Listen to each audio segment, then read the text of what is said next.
Welcome to this explainer. Today, we're going to explore how a single, incredibly colorful desktop computer completely redefined the tech industry and, honestly, kind of saved Apple. We're talking, of course, about the iMac. It's a machine that absolutely challenged everything we thought a computer was supposed to look like and function like. So let's dive into this wild question that really sets the stakes for one of the greatest comeback stories in business history. We're looking at a moment in time when one of the most famous tech companies on the planet was teetering on the edge of total collapse. And their ultimate savior wasn't just some complex corporate restructuring. It was this bold, translucent plastic bubble that you put right on your desk.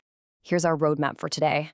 We'll be covering the brink of bankruptcy, the birth of the iMac, the evolution of a design, the legacy-free revolution, and finally, the all-in-one trade-offs.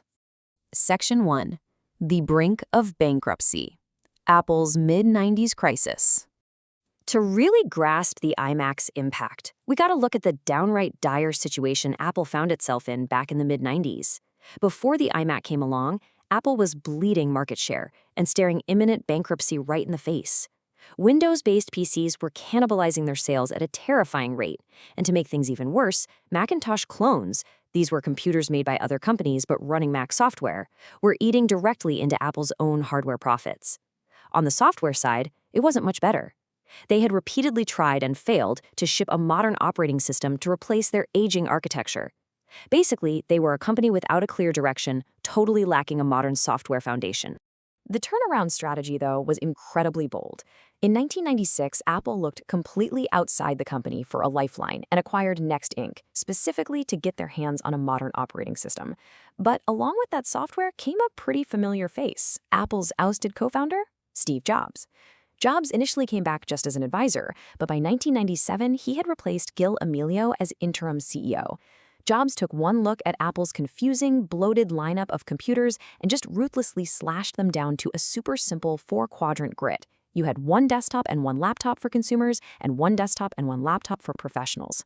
This aggressive simplification was brilliant, but it left a massive, glaring gap right in that consumer desktop quadrant. Which brings us to Section 2. Birth of the iMac, designing the future. To fill that huge consumer gap, Johnny Ive and the Apple design team created a highly distinctive legacy-free PC. It was colorful, it was translucent, and it was built all around a cathode ray tube display. But it needed a name.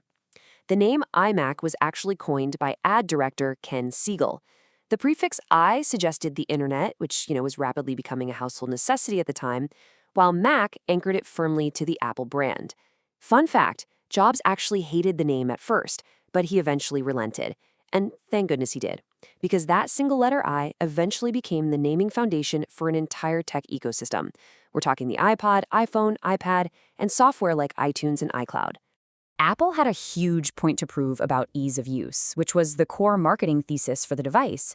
To prove just how relentlessly focused the iMac was on simplicity, Apple ran this amazing commercial dubbed the Simplicity Shootout.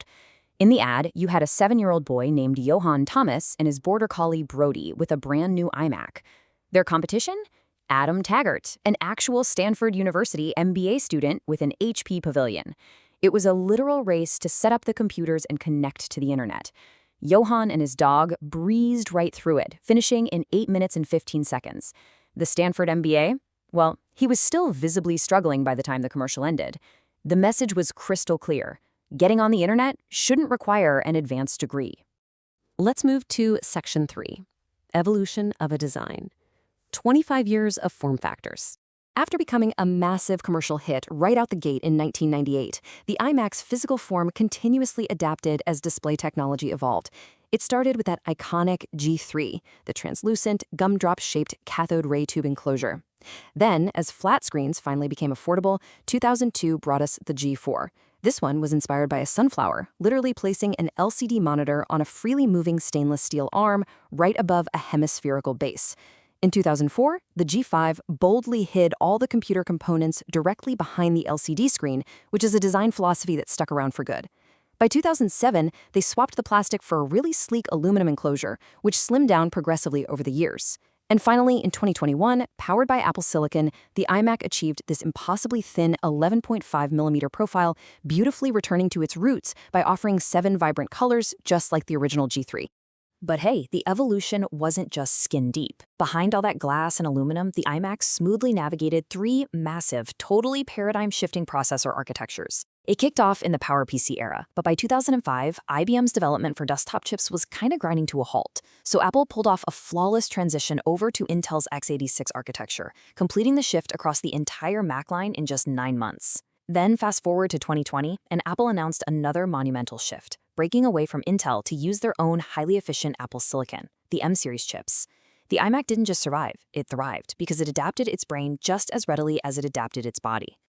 And the critical reception totally mirrored this commercial and engineering success. Reviewers practically crowned it the pinnacle of desktop computing. The legendary technology columnist Wal Mossberg went as far as calling it the gold standard of desktop computing. Forbes magazine labeled the original line an industry-altering success.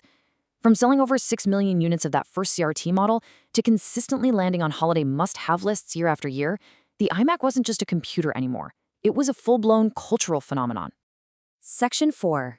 The Legacy-Free Revolution, Killing the Beige Box.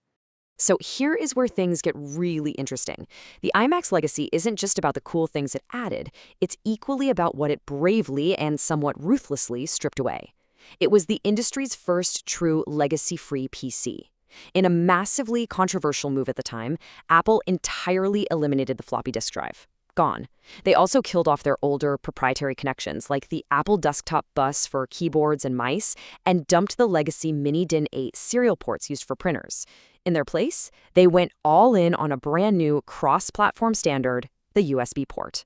By forcing this massive transition, the iMac single-handedly leveled the playing field for hardware peripherals. Suddenly, Mac users could go out and buy standard, affordable mice, keyboards, and scanners that were marketed for Windows PCs. It vastly expanded hardware options and literally drove the entire tech industry toward the universal USB standard that we rely on so heavily today. Beyond the ports, the iMac fundamentally changed how consumer electronics actually looked. It single-handedly killed the industry-standard beige box. Suddenly, your computer didn't have to look like a boring, dreary piece of office equipment. Apple's candy-colored translucent plastic sparked a massive wave of similar industrial design in everything from clothing irons to gaming consoles. Its design influence was so profound, so absolute, that various iMac models actually earned permanent places in the collections of the Museum of Modern Art, the Henry Ford Museum, and the Victoria and Albert Museum. Finally, Section 5, the all-in-one trade-offs, criticisms of integration. Now, to impartially understand this machine's true legacy, we definitely have to look at the valid criticisms aimed at this highly integrated design. Look, while the all-in-one approach is undeniably beautiful and super convenient, it absolutely locks consumers in. Upgrades are historically either incredibly difficult to pull off or explicitly forbidden by your warranty. As an end user, you generally can't just pop open the casing to swap in a fresh CPU or upgrade your graphics card for the latest games. Plus, integrating the PC and the monitor into one piece means that when the internal computer parts inevitably become obsolete, you're forced to throw out a perfectly good, high-quality display right along with it. Critics like Dan Frakes over at Macworld have rightly pointed out that this leaves a pretty frustrating gap in the market. It ignores that mythical mid-range mini tower for consumers who want the freedom of upgradability without shelling out for an ultra-high-end professional workstation. So as we wrap up this explainer, I want to leave you with a final thought. The iMac indisputably saved Apple from the brink, and it forced the entire tech world to finally care about industrial design. But as computer components get smaller and even more tightly integrated, we really have to ask ourselves, in today's computing landscape, do the unparalleled convenience and the gorgeous aesthetics of an all-in-one desktop truly outweigh the absolute loss of consumer upgradability?